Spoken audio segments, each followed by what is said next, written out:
안녕하세요. NHN 아카데미 6기 이세입니다. 발표 시작하겠습니다. 먼저 발표 목차입니다.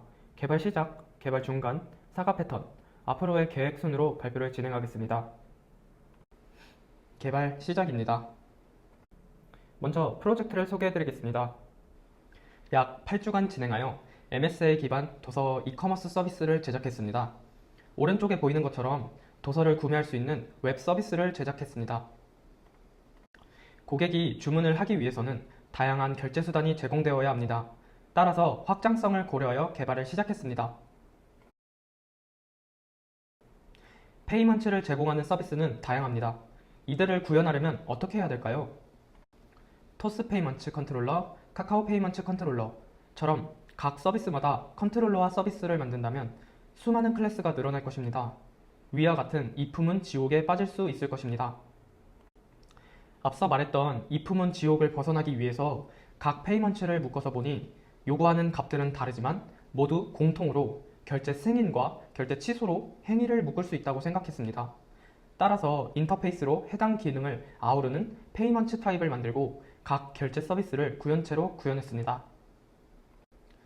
그래서 제가 구현한 방법은 미리 맵의 결제 타입을 키와 각 결제 서비스 구현체를 값으로 저장한 후 해당 타입으로 꺼내 단순히 공통 기능을 호출하여 사용했습니다. 이처럼 전략 패턴을 사용하여 결제 서비스는 구현체와 직접 의존 관계를 맺지 않고 간단하게 공통 함수 호출만으로 구현할 수 있었습니다. 다음은 주문 코드 설계입니다. 처음에 주문 식별번호로 조회 기능을 제작하고 나니까 누구나 쉽게 유추하여 보안에 위험성이 있다고 생각되었습니다. 그래서 유추하기 어려운 UUID를 사용하여 주문 정보를 CRUD 할 수 있도록 관리했습니다. 중복이 거의 일어나지 않았고 기본 제공 UT를 통해서 바로 발급이 가능하여 간편했습니다. 그러고 얼마 후 한 팀원이 주문 코드가 너무 길다는 피드백을 올려주셨습니다. 고객 입장에서 불편하게 느껴질 수 있을 것이라 생각하게 되었습니다. 이를 고려하여 좋은 주문 코드를 만들어보자는 생각을 하게 되었습니다. 그렇다면 좋은 주문 코드란 무엇일까요? 해당 표의 내용이 좋은 주문 코드라고 할 수 있을 것 같습니다. 야놀자, 쿠팡, 네이버 페이 같은 타 서비스도 12에서 13글자 길이의 간단한 코드로 주문 코드를 제공합니다. 그래서 저는 연, 월, 일과 랜덤 코드를 합친 주문 코드를 도입하기로 결정했습니다. 다음 표를 보시면 경우의 수를 확인할 수 있습니다. 배달의 민족이 2020년 하루 주문 200만 건인 것을 고려하면 숫자 플러스 문자 조합인 11자리가 2430만 건을 도입하면 충분히 넉넉할 것이라고 생각하여 해당 규칙을 선택했습니다. 또한 UUID가 아닌 랜덤 코드는 중복이 되는 경우인지 확인하는 과정이 필수적인데 이를 조회 속도가 빠른 레디스 캐시를 사용하여 사용한 코드를 저장하고 조회하여 중복이 발생하지 않도록 관리했습니다. 또한 하루 동안만 유지되도록 하여 필요없는 정보가 쌓이지 않도록 관리했습니다. 완성 후 다음처럼 저희 페이지에 반영할 수 있었습니다. 다음은 개발을 하면서 마주쳤던 고민이 많았는데요. 첫 번째로 주문을 동기 방식으로 처리할지 비동기 방식으로 처리할지에 대한 것이었습니다. 주문 처리 시 각 서비스의 로직들이 모두 필수적으로 동작해야 하기 때문에 하나씩 순차적으로 확인하면서 진행해야 한다고 판단하여 동기 방식으로 진행하기로 결정했습니다. 따라서 왼쪽과 같은 코드를 작성해봤습니다. 그런데 동기 처리 방식에서 주문이 몰린다면 어떻게 될까요?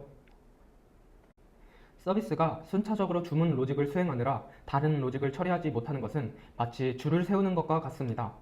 1초 차이로 100명 중 마지막으로 결제한 사람이 앞선 사람들의 모든 행위를 처리할 때까지 로딩 중인 흰색 화면만 보게 될 것입니다. 이 문제를 어떻게 해결할 수 있을까요? 앞선 고민을 해결함과 동시에 MSA 환경에서 메시지 큐를 사용하면 서비스 결합도가 낮아 확장이 편하다는 장점이 있었습니다. 두 번째 고민은 페이먼트 API의 석세스 리다이렉트입니다. 위 그림처럼 배송지 정보를 모두 입력 후 페이먼트 위젯을 띄워 결제를 시도합니다. 결제가 성공하면 페이먼트 측에서 자동으로 석세스 URL로 이동시킵니다. 이로 인해 고객이 입력한 배송지 정보가 모두 저장되지 않은 채 석세스 URL로 이동하게 되어 이를 어떻게 해야 할지 고민이었습니다. 가주문을 도입하면 위와 같은 문제를 해결할 수 있습니다. 결제하기 버튼을 누름과 동시에 입력했던 주문 정보를 모두 레디스에 임시 저장하고 결제를 시도합니다. 이렇게 하면 가주문, 임시 주문 정보가 생기게 되고 앞선 고민을 해결할 수 있었습니다. 뿐만 아니라 가주문을 도입한 장점은 각 서비스마다 접근하여 해당 내용을 조회하고 검증할 수 있다는 점입니다. 두 번째로 주문 정보를 DB에 저장한 경우에 롤백하면 고객 데이터가 보였다가 없어지는 덜티 리드 현상이 발생할 수 있습니다. 그러나 가주문을 도입함으로써 이러한 문제를 방지할 수 있었습니다. 이제 메시지 기반 비동기를 사용했다면 각각 다른 서비스에 있는 트랜잭션을 어떻게 보정할 수 있을까요?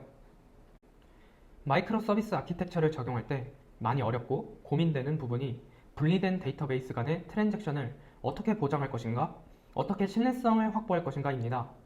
각 서비스는 서로 다른 데이터베이스를 가지고 있기 때문에 서비스들의 트랜잭션을 통제할 수 없습니다. 이러한 분산 트랜잭션 상황 속에서 to pass commit이라는 패턴이 생겼습니다.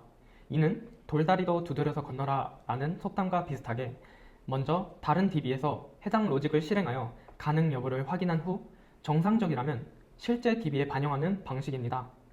하지만 이러한 방식은 NoSQL 지원 불가, 구현이 까다로움, DB의 블락킹으로 인한 속도 저하, 작업자가 장애 시 전체 문제로 번질 수 있다는 한계점이 있어서 잘 사용하지 않습니다.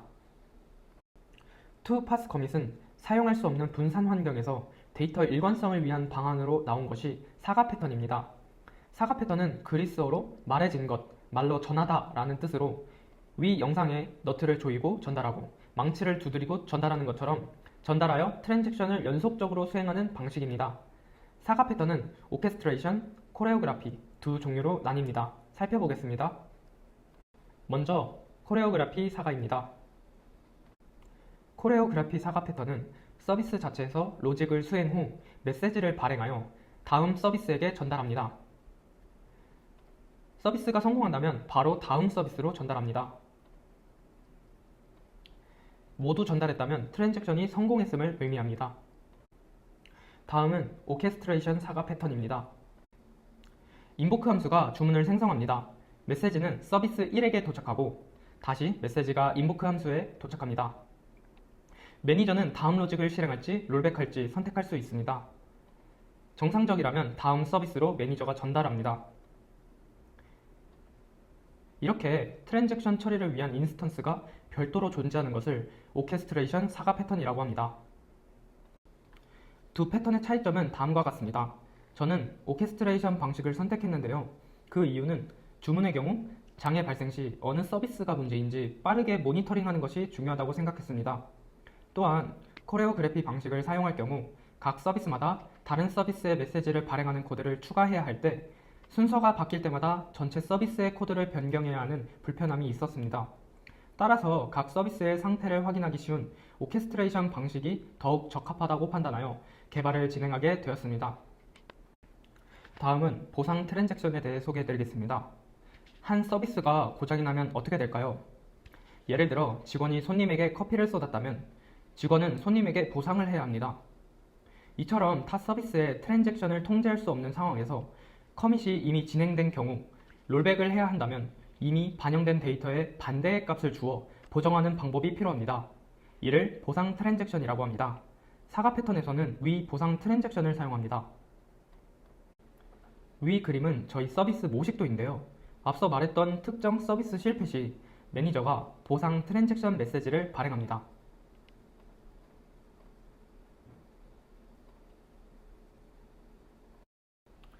오케스트레이션 사가 패턴의 장점처럼 간단하게 해당 트랜잭션 상태를 로그로 관리하기 수월했습니다. 문제가 발생한 서비스는 데드큐에 넣어 둘의 훅으로 보내 상태를 확인할 수 있도록 구현하여 모니터링했습니다. 다음은 앞으로의 계획을 설명드리겠습니다. 앞서 소개드린 사가 패턴의 한계점은 메시지가 유실되거나 발송되지 않으면 제어를 할 수 없어 전체 서비스에 문제가 발생할 수 있습니다. 또한 여러 번 메시지가 전송된다면 역등성이 보장되지 않아 문제가 발생할 수 있습니다.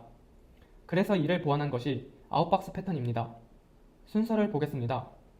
먼저 주문 요청이 들어오면 오더 서비스가 아웃박스 테이블에는 발행해야 할 이벤트를 저장하고 오더 테이블에는 주문 정보를 저장합니다. 그 이후 각 서비스는 아웃박스 테이블의 이벤트 상태에 따라서 로직을 실행하고 다음 이벤트를 만들었다는 것을 아웃박스 테이블에 표시합니다. 만약 정상적으로 발행되지 않았다면 계속해서 다시 해당 로직을 요청하거나 롤백합니다. 이렇게 하면 데이터가 유실되거나 메시지 전송이 실패하여도 한 번 이상 실행을 보장합니다. 다음은 카프카 도입입니다. RabbitMQ는 속도는 빠르지만 유실 가능성이 있습니다. 주문 서비스는 더욱 확실하게 수행되어야 되기 때문에 디스크에 저장하여 유실로부터 안전한 카프카 기반으로 변경을 고려해보려고 합니다. 이상으로 발표를 마치겠습니다. 감사합니다.